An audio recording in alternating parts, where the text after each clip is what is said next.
Hi there, this is Sean, the Honest Book Reviewer, with another book review. In this video, we're discussing Death and Croissants, written by Ian Moore. It's the first book in a cozy mystery series. Now, it has a lot of humour in this book, and it also goes over the edge of the absurd a little bit. It pushes that edge, and sometimes it creeps over it.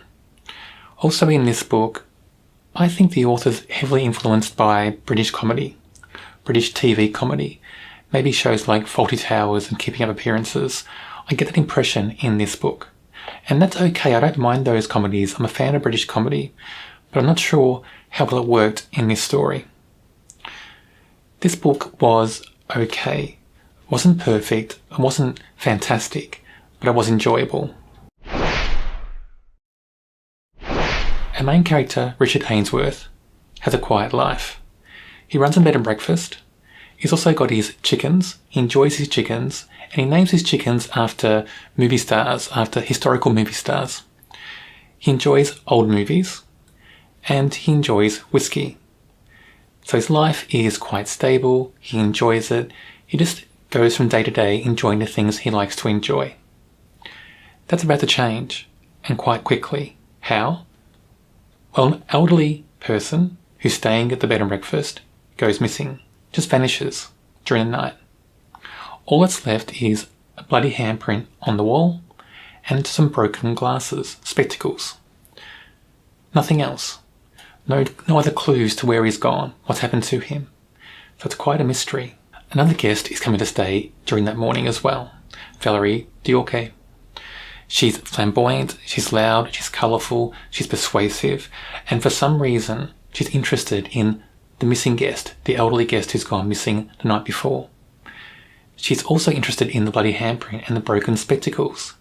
We're not sure why at this stage. We get the impression she may be just nosy. And later on, she says things like she's bored, she needs some excitement, and she persuades Richard to investigate as well. What happened to this person who went missing from the B&B?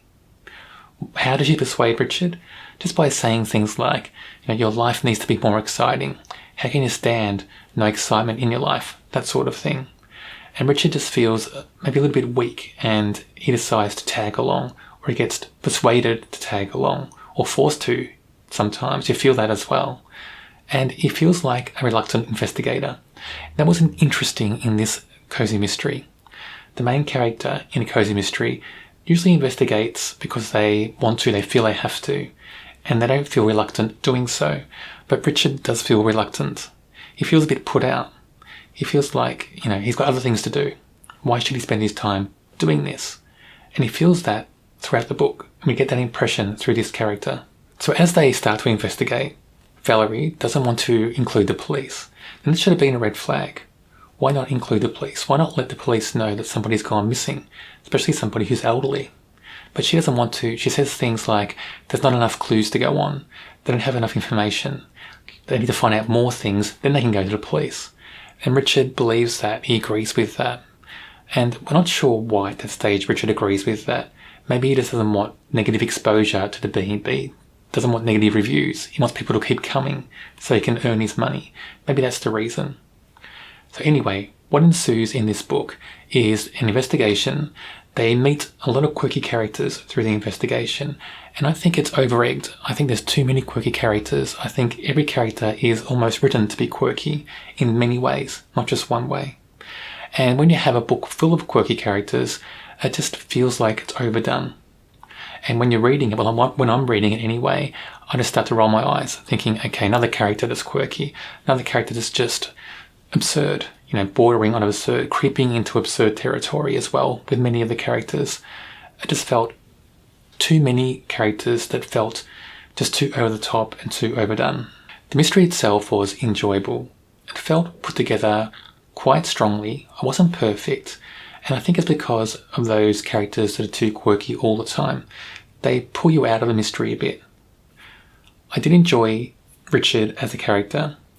I also enjoyed his housekeeper in the bed and breakfast, Madame Talibert. I liked her as a character. She felt so down to earth. She felt so salt of the earth as well. She kind of grounded the story a bit, and you needed that because even though she was grounding the story, She had a few quirks of her own, but it wasn't overdone. So finally, we have a character that feels a bit more real, and she was a standout to me. But there are a few things in this book that just aren't explained properly, or just don't make sense. The first is who killed one of Richard's chickens. During this book, one of his chickens is found murdered. And it's a big deal at the time, because those chickens mean a lot to Richard. So at the time, we're shocked, and we're wondering who does it, who did that. But it's never fully investigated or explained. So by the end of the story, we're not sure who did it and why. And that felt strange to me, because the chickens are a big part of Richard's life, who's our main character. And when it happened, it was such a big deal. And it seemed like a message to Richard to back off the investigation. So it would have been better if it was explained by the end of the book. The second thing is there's a scene where Richard and Valerie go to another bed and breakfast in the middle of the night. They do that because they're just spying on people who were staying there. But while they're spying, while they're trying to search for clues as well, Richard thinks the people who own the bed and breakfast are in danger. And he breaks into their house, into their main house, and he finds them tied up.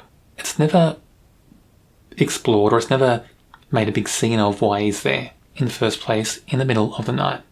Those people who are tied up don't seem to question that, and that felt strange to me as well. The last thing is, with so many dangerous people around in this story, and there are many dangerous people in the area it seems, the characters are just not wanting to go to the police. It seems like they're reluctant to, and I don't get that. With dangerous people around, and it seems like their lives could be in danger at certain times, they're just unwilling to go to the authorities, and I just felt that quite strange. I mean, it is explained a little bit in that Valerie seems to persuade Richard not to do so throughout the book, but I would have thought that Richard would have done so anyway, as his own character. Give him a little bit of a backbone, a little bit of a spine, so he does go to the police or the authorities to let people know there's dangerous people in the area. But it didn't happen, and it felt very strange. Richard, our main character. Now, I did like Richard. I liked the fact that he was reluctant to investigate, especially at the start. He gets into it a little bit as the story goes on, but it's strange in a cosy mystery to have a character who's so reluctant to get involved in the first place. So it felt a little bit fresh. Also, he just feels real. He feels like a normal person because he has normal interests.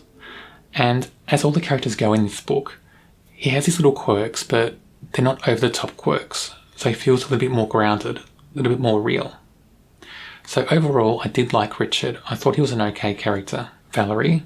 Now, I think Valerie's main role in this book is being a direct contrast to Richard, where Richard is more stable, more quiet, likes his quiet life, likes just pottering around in his own place, in his own space. Valerie's more flamboyant. She's persuasive, she's loud.